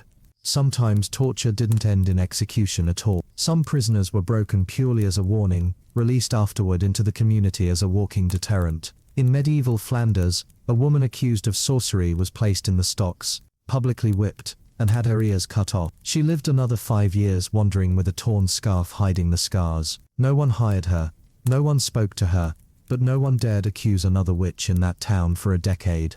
Torture was also gendered. Women suffered uniquely cruel punishment. Accused witches, adulteresses, and heretics were often stripped naked before torture, adding humiliation to agony. Female prisoners were subjected to modesty tests, in which executioners examined their bodies for witches' marks, moles, birthmarks, or discolored skin believed to be devil signatures. These tests, sanctioned by both church and state, were little more than invasive abuse. In some cases, women were subjected to the breast ripper, a clawed iron device, heated in fire and used to shred flesh from the chest. Others were hung by the hair, beaten with wet ropes, or subjected to water torture while bound at the knees to prevent collapse. Hadrian had assisted in such tortures only twice. Both times he vomited after, but refusal was not an option. Executioners who disobeyed court orders could be fined, imprisoned, or stripped of their post. In one German city, a headsman who refused to torture a child accused of sorcery was jailed for 3 months and exiled. The child was tortured by another man, confessed, and burned. The replacement executioner received a bonus. This didn't only scar the victim, it broke the men who delivered the pain. There are first-hand accounts, rare but harrowing, of executioners begging courts to spare them from torture duties. In a letter from 1467, an executioner in Bern wrote to a bishop, "I can deliver death with honor, but I cannot peel the soul from a man with hot metal. This is not justice, this is hunger for screams." His request was denied. He served another 7 years. Even the tools spoke of their maker's obsession with control. Devices were named with cruel irony: the virgin, the cradle, the pear, the spider. Many were crafted by skilled blacksmiths, paid handsomely to design machines that could maim with elegance. Some tools were engraved with Latin blessings or biblical verses, a blasphemous fusion of faith and fear. Not all torture was loud. Some was quiet, psychological. A prisoner might be confined in total darkness for days, fed only rotting scraps, forced to hear the sounds of other victims in nearby cells. One popular method involved placing a rat on the prisoner's stomach, covering it with a clay pot, and heating the pot. The rat, desperate to escape, would burrow downward through flesh. Hadrian had never used that method, but he'd seen the result. The condemned didn't always make it to the gallows. Some died in their cells, organs ruptured, throats torn, eyes wide in terror. Their deaths were listed as natural complications. The executioner wasn't blamed. The court wasn't blamed. The law was satisfied. Still, the guilt lingered. Not as shame. Executioners were trained to swallow that. But as a question, not the court's question, the real one. The one that came when the rack was empty, and the candles burned low. How many screams can a man cause before he no longer hears them? Hadrian didn't know, but he feared the answer was one more than today. Chapter 8. Women on the scaffold, witches, lovers, and rebels. They didn't scream louder than men, but their deaths echoed longer. In the medieval world, the punishment of women carried a different kind of violence. Less about rebellion, more about obedience. The executioner, always the hand of civic order, became an enforcer not only of law but of gender. Women who stepped outside expected roles were often accused not just of crime but of corruption, of bodies, morals, and even the natural order. And so, when they were punished, it wasn't just to silence them, it was to display them. Hadrian knew the routine. A man was sentenced to hang, and the crowd watched with grim focus. But when it was a woman, especially a young one, or one accused of seduction or sorcery, the crowd changed. Men leered. Mothers clutched their daughters, priests spoke louder, and the executioner's hands felt heavier. The charges varied: adultery, abortion, heresy, poisoning, sorcery, infanticide. The words were different, but the result was the same: a scaffold, a crowd, and a ritual of humiliation. Women weren't just killed, they were exposed. Before the axe ever touched skin, women were stripped, literally and socially. Clothes removed, hair chopped, bodies inspected. A male prisoner might be beheaded fully clothed. A woman, often naked from the waist up. In some regions, like parts of Italy and France, convicted women were marched to the execution site with their shirts torn open, breasts bared. This wasn't required by law, it was custom, a final act of control. The most common public death for women was by fire. Burning wasn't just execution, it was theatre. It offered distance. An executioner could light the pyre and step back, letting the flames do the work. But for women accused of witchcraft or heresy, the process was often slower. In some areas the fire was built with green wood, producing more smoke than flame. The goal was not immediate death, it was torment. In Cologne, 1437, a woman named Annie was accused of cursing a merchant's livestock. She denied it. Under torture she confessed. On execution day she was chained to the stake, her feet resting on wet straw. The fire took 15 minutes to rise. Her screams lasted 12. The crowd praised the executioner for restraint, but Hadrian knew better. Restraint had nothing to do with it. The fire was slow because the sentence demanded spectacle. Pain reinforced piety, and when a woman burned, it wasn't just for her soul, it was to terrify others into silence. Some women were granted mercy, a rope around the neck, pulled tight before the fire touched skin. Others were not. Whether or not the executioner was permitted to grant this mercy depended on the church, the local law, or the mood of a magistrate. Hadrian once received a sealed note forbidding pre-strangulation. The woman had spoken too proudly. Witch trials across Europe provided a near-endless supply of victims. Most were poor, widowed, or outspoken. Accusations were often absurd: spoiled milk, miscarriages, weather changes. One woman was accused of witchcraft because she wore red on feast day, another because a neighbor's child had night terrors. Under torture, they confessed. Under the eyes of the crowd they burned. Executioners weren't exempt from the absurdity. Some were forced to examine accused witches for devil's marks, spots on the body believed to show allegiance to Satan. These tests involved stripping women and pricking moles, warts, or birthmarks with needles. If no pain was felt, the mark was proven. Hadrian had done this twice. Both times the accused bled and cried. Both times they burned anyway.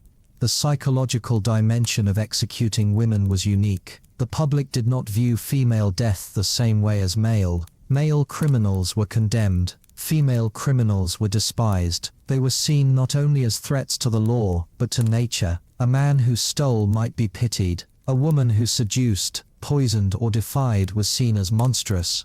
A perversion in need of purification. Even the methods reflected this. Take beheading. For nobles it was a swift, honorable death. Queens and high-born women were often given this privilege, but even then, the executioner had to ensure control. Anne Boleyn, executed in 1536, requested a sword instead of an axe. The executioner, brought from France, was praised for his precision, but the court required her to kneel with eyes blindfolded. She was not allowed to face her death with open eyes. That apparently was too dangerous. Hadrian had executed only 4 women in his career. Each time the work felt cold, not because he pitied them more, but because the ritual was heavier. The silence after their screams wasn't like a man's. It was longer, sharper, as if something unnatural had happened. Women were also subjected to mutilation before death. In cases of infanticide, a woman might be whipped through the streets, branded, or have her breasts cut. The punishment was symbolic: remove the tools of motherhood, purify the shame. In Spain, women convicted of sorcery were sometimes gagged with iron bits,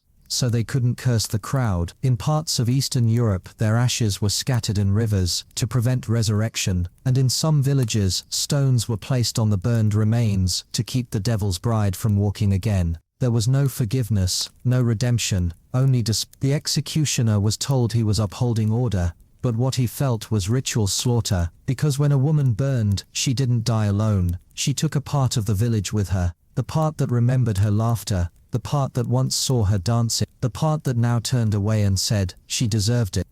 No one wept louder than a mother watching her daughter taken to the stake. But no one turned away either. That was the cruelty of it all. In the medieval town square, the death of a woman was spectacle and sermon combined. Her body told a story the magistrate wanted heard, the church wanted feared, and the people, if they were honest, wanted remembered. Not remembered for who she was, but for what she meant. Disobedience, seduction, defiance, magic. All things that had to burn. Hadrian had learned this early. His first female execution was not a witch, nor a heretic, but a baker's wife who poisoned her husband. The court claimed she'd done it to marry another man. Whether it was true didn't matter. Her trial lasted 3 days. Her execution lasted 9 minutes. They hanged her, but only after she was whipped through the town, her hair shorn, her hands tied with red ribbon to mark the blood she had spilled. The crowd didn't cheer, they stared, some with pity, some with hunger, some with satisfaction. Public punishment of women often blurred the line between justice and humiliation. Unlike male criminals, whose punishment targeted the body, women's sentences often targeted identity. A man could be beaten or branded, and still return to life as a laborer. A woman once marked became untouchable, sometimes literally. In the Low Countries, women convicted of theft were branded on the cheek. Afterward, they were forbidden from touching food in markets. People believed their hands would sour milk, spoil eggs, rot grain. The social death often preceded the legal one. Even when spared execution, women accused of moral crimes like adultery or gossip could be paraded through the streets in shame masks. These were iron contraptions, often shaped like animal heads or grotesque faces, locked onto the skull. Some had spikes inside to punish speech. Others featured bells to draw attention. The wearer was mocked, spit on, even stoned. Sometimes this lasted hours, sometimes days. Executioners maintained these masks. They oiled the hinges, filed the teeth, repainted them with soot, not because they wanted to, but because no one else would. And if the punishment moved beyond shame, the scaffold waited. Hanging a woman was never simple.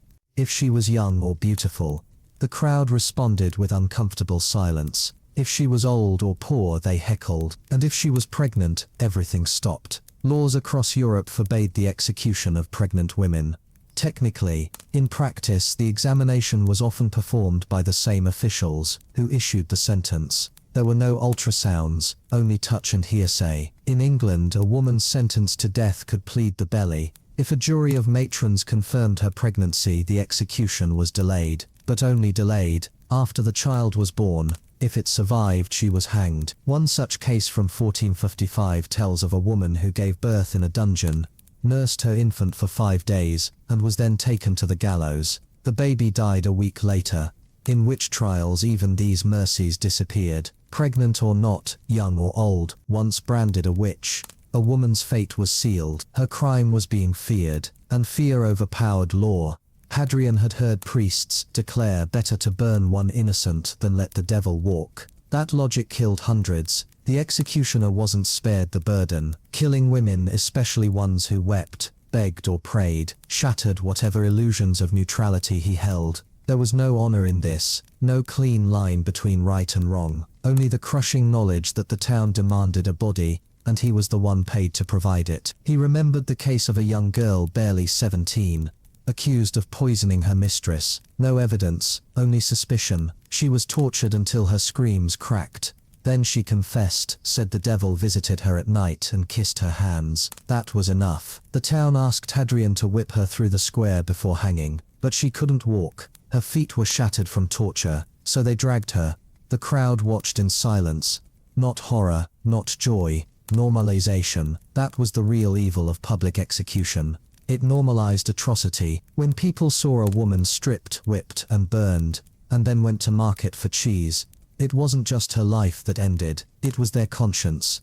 Even female nobility wasn't immune. Though rare, when highborn women fell, the ritual was more careful, but still fatal. Anne Askew, an English gentlewoman, was tortured on the rack in 1546. So severely her bones dislocated, she was carried to the stake in a chair. The flames rose, and the Queen's court looked away. Her only crime, reading the Bible aloud in English. Executioners like Hadrian didn't choose who died, they just made it happen. But they carried the knowledge longer than anyone. Every woman he'd executed stayed with him, not because of what they said, but because of how the crowd reacted. The moral decay wasn't in the scaffold, it was in the applause, in the gossip, in the way people brought children to watch. One town even sold roasted nuts near the gallows during burnings. For the smell, they said. In some places legends formed, the ghost of the woman in red, the lady who walks the riverbank, her hands ash white. Townspeople feared these phantoms, but not the laws that made them. And what of the executioner?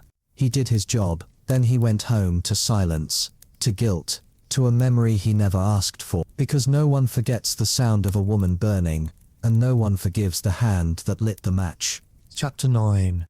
When nobles died differently, the law was blind, they said, but not to titles, not to coin, not to blood as blue as silk banners. Hadrian knew this the moment he was summoned to execute his first noble. The letter was scented with rose water. The wax seal was heavy, gilded, and lined with the crest of a family that had ruled their region for 3 generations. It didn't say execute, it said dispatch. The nobleman was guilty of treason. He'd plotted with foreign merchants to stage a revolt, but his punishment came with instructions: no rope, no spectacle, no delay. The death of a peasant was a message to the town. The death of a noble was a favor to the crown. While peasants dangled for hours on ropes tied too short, nobles received swift swords. While women burned, stripped and sobbing, lords were beheaded with prayers on their lips and velvet collars intact. The executioner didn't swing in front of jeering crowds. He was summoned to castles, private gardens, cloistered courtyards hidden behind stone walls. The job was the same, but the script had changed. In England and parts of France, nobles were given the right to die by the sword. The axe, considered brutish and imprecise, was reserved for commoners. Nobles knelt on cushions. Some were allowed to choose their own blade or executioner. In rare cases, the condemned was granted a moment of confession, a glass of wine, or even a final request of song. There's record of Lord Humphrey de Roke, executed in 1352, who requested his favourite lute be played during his final moments. The tune was a soft court melody about hunting foxes. He smiled as the blade fell. Peasants got no music. In the Holy Roman Empire, high-born traitors were often executed with silk courtesy, a silken cord used to strangle instead of hang. This wasn't just about comfort, it was symbolism. A silk death implied elegance. It suggested that the condemned, though disloyal, remained part of the noble class even in disgrace. Hadrian once saw such a cord. It shimmered like river water and cost more than an entire village's yearly harvest. Some nobles paid executioners directly, not for mercy, but for precision. A clean cut was honor. A messy death was humiliation. It was not uncommon for executioners to rehearse, striking dummies or meat carcasses to ensure perfect technique. One executioner in Dresden, famed for his accuracy, reportedly practiced his swing daily using a painted log shaped like a man's neck. Hadrian didn't have that luxury, but he did learn to adjust. He held the blade lower, aligned it carefully, focused not on speed but silence, because nobles expected silence, not just in the act but afterward. When peasants died, the town cried their names, children repeated their last words, their faces were remembered in rumor, but when a noble died, it was erased. Hadrian was paid to forget, paid well, but the memory never left. In one case, a young countess was condemned for poisoning her brother to inherit his lands. She was barely 20, her gown was white, her hair was braided with silver thread. Before the sword fell, she whispered, "Tell them I was brave." Hadrian nodded. The family never spoke of her again. Noble executions were also cleansed by the church. Peasants who died on the gallows were buried in unmarked pits, their souls denied sacraments. But nobles, they received full funerals, candles, bells and Latin blessings. Even if they had betrayed kings, they were laid beneath stone slabs carved with lion crests and prayers to Saint Michael. Their executions were seen not as disgrace, but as unfortunate necessities.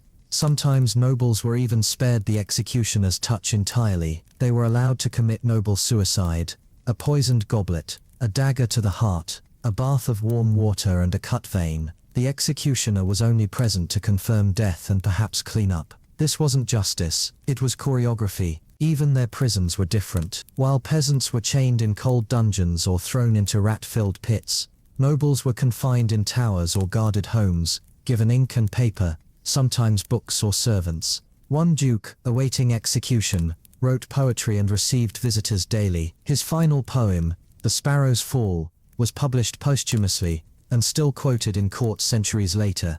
No peasant's words were ever carved into stained glass. Executioners like Hadrian knew the rules changed with rank. He might spend an entire day dragging a thief through the streets, branding his flesh and preparing the gallows. But for a baron, it was a quiet morning, a clean blade, a short ride home with a bag of silver. Even their blood smelled different, not literally, but symbolic. The crowd never gathered for noble executions. Sometimes it was forbidden, Sometimes the people simply didn't care. Their pain didn't matter to the common folk. Their punishment didn't teach any lesson. It was politics, not morality. And for Hadrian, it was emptier, not easier, never that, but hollow. There was no closure in noble death, only bureaucracy, paperwork, payment. Yet the law claimed to be impartial. That fiction was repeated from pulpits, sung by minstrels, scribbled into royal decrees. All men are equal before justice. But justice wore silk when it entered a castle, and rags when it came for the poor. The executioner knew this better than anyone, because he was the blade for both, and the hand that proved the lie. The executioner stood between two worlds, one of velvet, the other of straw, and nowhere was that more evident than in how death itself was delivered. For peasants, death was dirt and splinters. For nobles, it was velvet-lined, scripted, and bathed in ritual. The difference wasn't just in the method, it was in the meaning. Peasant executions were warnings. Noble executions were exceptions. One was designed to terrify, the other to quietly clean up embarrassment. Hadrian remembered one particularly symbolic case. A young lord had been caught murdering a servant girl. The crime was undeniable. Witnesses, blood, even a confession. Still his father, a powerful baron, bargained with the crown. The sentence was carried out, but in a private rose garden.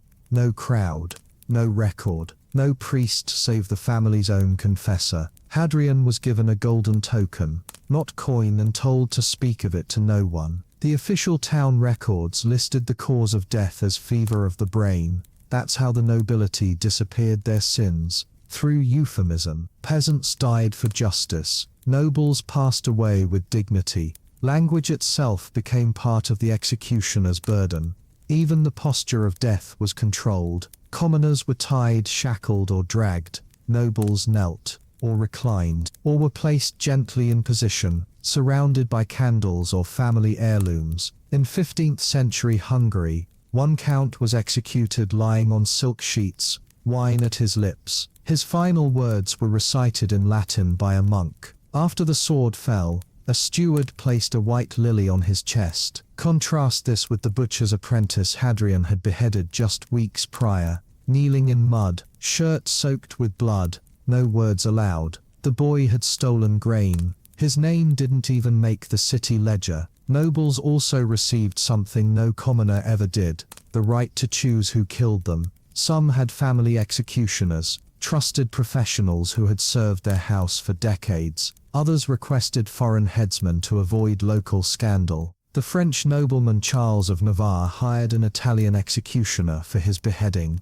so that no Frenchman would remember it. These arrangements were often made by letter, negotiated like contracts. Hadrian received one such letter once, a noble woman condemned for poisoning her husband. Her fourth wrote to request that her execution be swift, bloodless, and performed without ropes or fire. "Let it be the sword," she wrote, "and let it be you." She had heard of his precision. She offered a ring of emeralds and 2 bolts of fine cloth. He accepted. The death was clean. The silence after was unbearable. Sometimes nobles weren't executed at all. They were disappeared, locked in towers, sent into exile, given land in distant provinces under new names. The illusion of punishment satisfied the court. The truth was buried under seals and sigils. In Italy, the Duke of Ferrara's brother plotted against him. He was executed by court decree, but years later, a traveler spotted the man alive and well in a villa in Naples,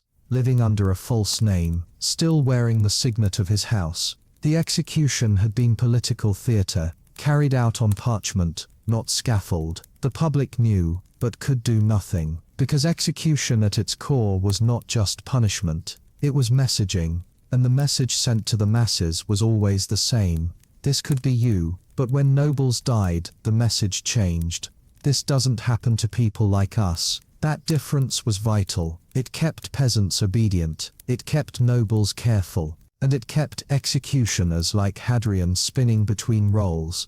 Sometimes butcher, sometimes surgeon, sometimes priest. One role he despised most was instructor. Occasionally noble families demanded that the condemned not be touched by a commoner, so the executioner had to train a servant quickly, on how to swing a blade. Hadrian remembered one such case. A knight sentenced for cowardice. His squire, a boy of 17, was forced to behead him. Hadrian showed him the angle, the grip, the stance. The boy vomited. The strike missed. The knight did not scream, but the boy did. The crowd had not been invited, but the echo of that sound traveled anyway. Even punishment after death was different. Commoners' corpses were left on gibbets, eaten by birds, gnawed by dogs, hanging until rot pulled them down. Their bones were buried in unmarked pits, but nobles, they were embalmed, dressed, honored. Hadrian once helped carry the headless body of a baron to a crypt lined with gold leaf. A priest blessed it. The family knelt in mourning. The executioner was not allowed inside. This contradiction ran through every detail. Commoners were executed because of who they were. Nobles were executed in spite of who they were. That was the line. Thin, brutal, and forced not by kings or saints, but by the man holding the blade. And when the blood dried, only the executioner remembered both names. The boy who stole bread, and the lord who stole lives, both dead, but only one erased. Chapter 10. The Last Walk. Psychological toll of a profession built on death. There was no word in medieval Latin for burnout, no diagnosis for a man whose soul had worn thin from years of blood and silence. The executioner could not speak of his nightmares to a priest. He could not ask a physician why he no longer slept. No one wanted to hear how death changed a man. They only wanted the job done. But the damage was real, and it began with the walk. Every execution began the same way, with the long, slow procession from cell to scaffold. Some prisoners walked stoic, some wept, some cursed the crowd, but few noticed that the man behind them, the one with the hood, the axe, the silence, was walking into a death of his own. Not physical, but mental, and cumulative. Hadrian had walked that path hundreds of times. He knew the distance from dungeon to gallows in every direction, by step, by echo, by smell. In one city it was 37 paces, in another 42. His boots had touched every stone, his heart had memorized every pause. He could still feel them, the trembling shoulders, the last second vomit, the whispered prayers. The tug of a child's hand as they looked up at him and asked if it would hurt. Some said thank you, others spit. One woman asked if he had ever felt joy. He lied and said yes, but joy was for people whose hands weren't stained past the bone.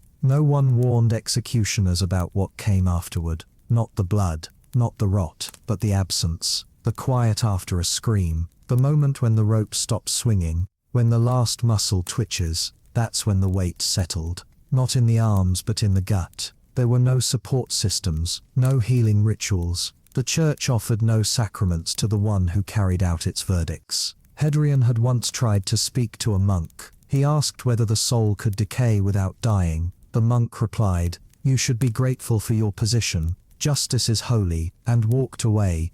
Holy, that word clanged in Hadrian's skull every time he scrubbed dried brains from the platform. Sleep came irregularly. When it did, it brought faces, not clear ones, but flashes. Eyelids blinking after the blade, fingernails torn from stone walls, lips still forming prayers as the fire licked upward. Some nights he awoke gripping his own arm so tightly that bruises bloomed the next day. Alcohol dulled it. For a time, many executioners drank. It wasn't a weakness, it was a survival tool. Hadrian preferred wine with cloves. Something sharp enough to feel but soft enough to forget. Others sought comfort in rituals. One executioner in Bremen buried a coin for every soul he took. By the end of his life he had a pit of nearly 30. Another carved a single notch into the base of his axe each time he finished a job. When he ran out of space he threw the axe into a river and disappeared. Hadrian kept no count. He feared what the number might do to him.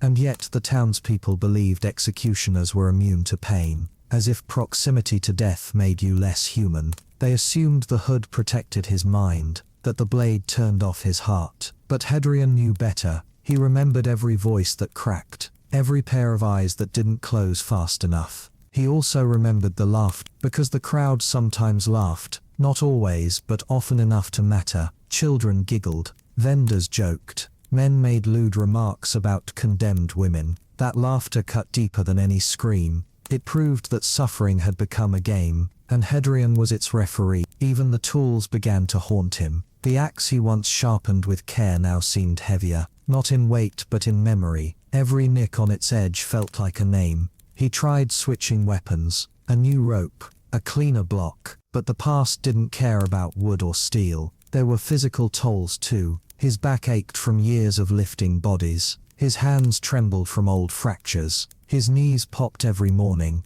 One shoulder had a permanent bruise from the recoil of the sword's swing. He could no longer write with his right hand. It cramped into claws when he held a quill. But pain was not a reason to stop. Executioners weren't allowed to age. They were expected to endure until replaced, condemned, or dead. Some went mad. There are records, mostly whispered, of executioners who began talking to corpses. One in Austria kept a diary addressed to his act. Another buried his clothing after every job, convinced they were cursed. The towns said nothing until the mistakes began. A botched beheading, a forgotten knot. Then they were removed, quietly, without thanks, without burial.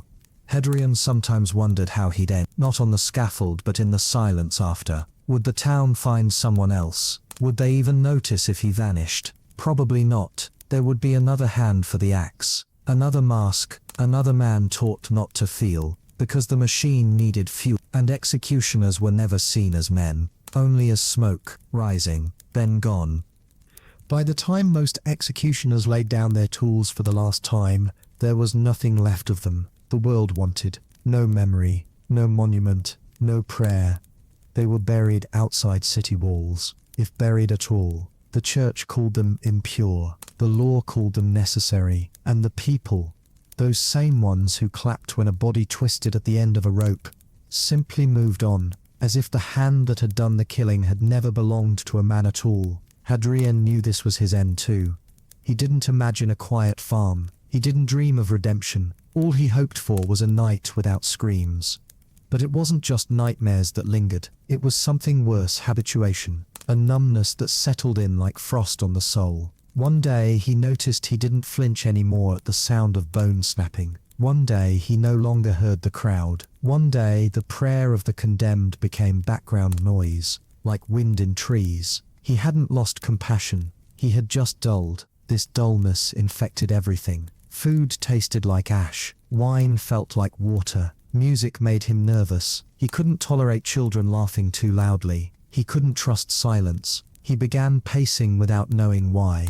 He washed his hands 10 times after each job, not out of fear of blood, but out of some hopeless desire to feel clean again. And then there were the ghosts, not real ones, not phantoms or shapes in fog, but fragments, bits of memory that walked beside him like old friends. A girl with red braids who smiled before the fire. A soldier who asked to face the sun. A thief who told a joke just before the drop. These weren't dreams. They were companions. The only ones who followed him home. Executioners weren't allowed families. Not truly. Some had wives, yes, children, but they lived with secrecy and shame. The children were outcasts. The wives whispered about curses, and no one married into such a life by choice. Even love had to be negotiated. Hadrian never married, not because he didn't want to, but because he couldn't ask someone to carry a name soaked in death. He once befriended a washerwoman. She didn't flinch when he spoke. She even laughed at one of his stories. For a few weeks he dared to hope, but one morning he saw her praying outside his home.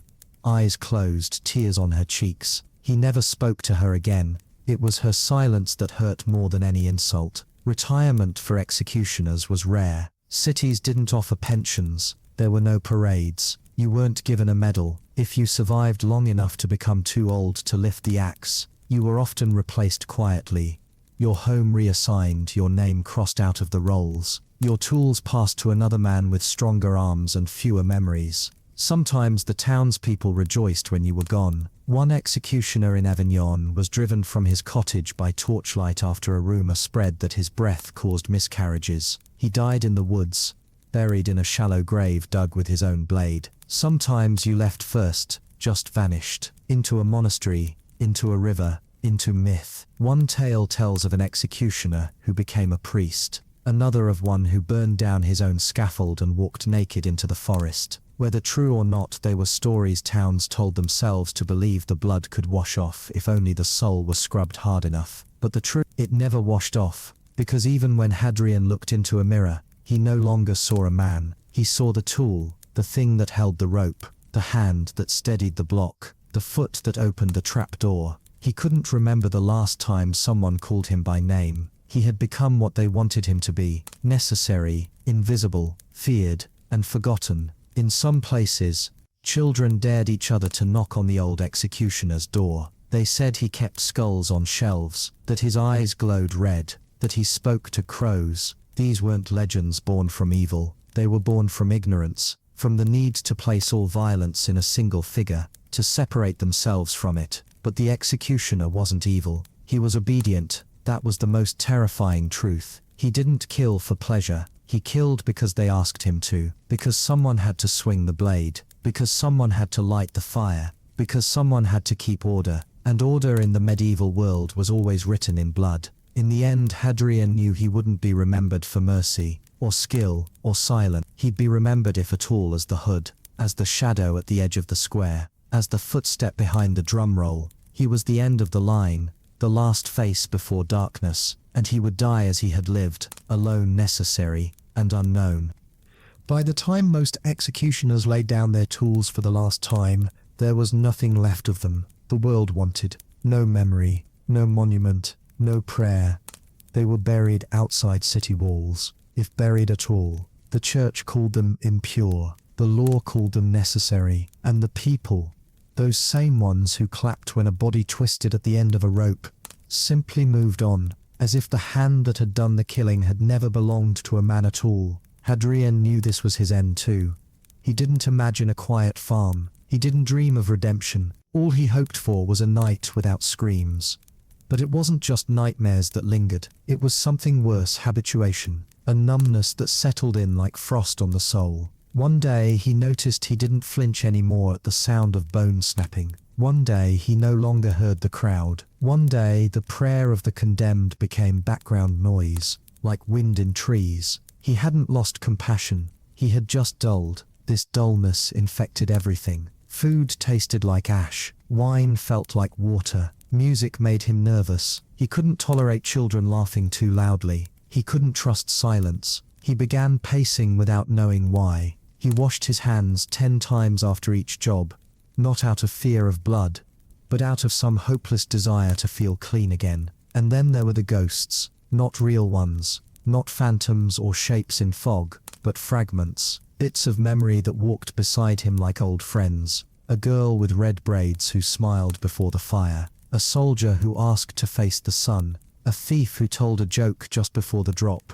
These weren't dreams, they were companions, the only ones who followed him home. Executioners weren't allowed families, not truly. Some had wives, yes, children, but they lived with secrecy and shame. The children were outcasts, the wives whispered about curses, and no one married into such a life by choice. Even love had to be negotiated. Hadrian never married, not because he didn't want to, but because he couldn't ask someone to carry a name soaked in death. He once befriended a washerwoman. She didn't flinch when he spoke. She even laughed at one of his stories. For a few weeks he dared to hope, but one morning he saw her praying outside his home, eyes closed, tears on her cheeks. He never spoke to her again. It was her silence that hurt more than any insult. Retirement for executioners was rare. Cities didn't offer pensions. There were no parades. You weren't given a medal. If you survived long enough to become too old to lift the axe, you were often replaced quietly.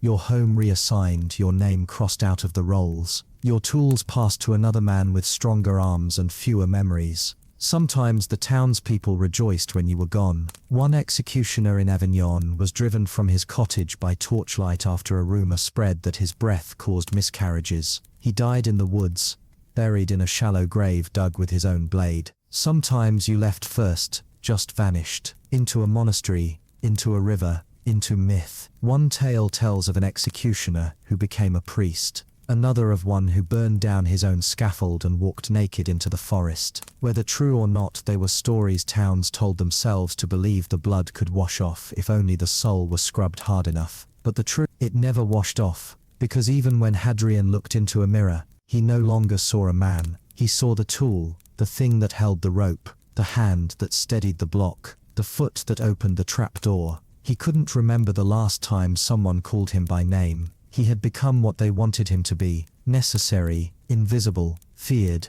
and forgotten. In some places, children dared each other to knock on the old executioner's door. They said he kept skulls on shelves, that his eyes glowed red, that he spoke to crows. These weren't legends born from evil. They were born from ignorance, from the need to place all violence in a single figure, to separate themselves from it. But the executioner wasn't evil. He was obedient. That was the most terrifying truth. He didn't kill for pleasure. He killed because they asked him to, because someone had to swing the blade, because someone had to light the fire, because someone had to keep order. And order in the medieval world was always written in blood. In the end, Hadrian knew he wouldn't be remembered for mercy, or skill, or silence. He'd be remembered if at all as the hood, as the shadow at the edge of the square, as the footstep behind the drum roll. He was the end of the line, the last face before darkness, and he would die as he had lived, alone, necessary, and unknown.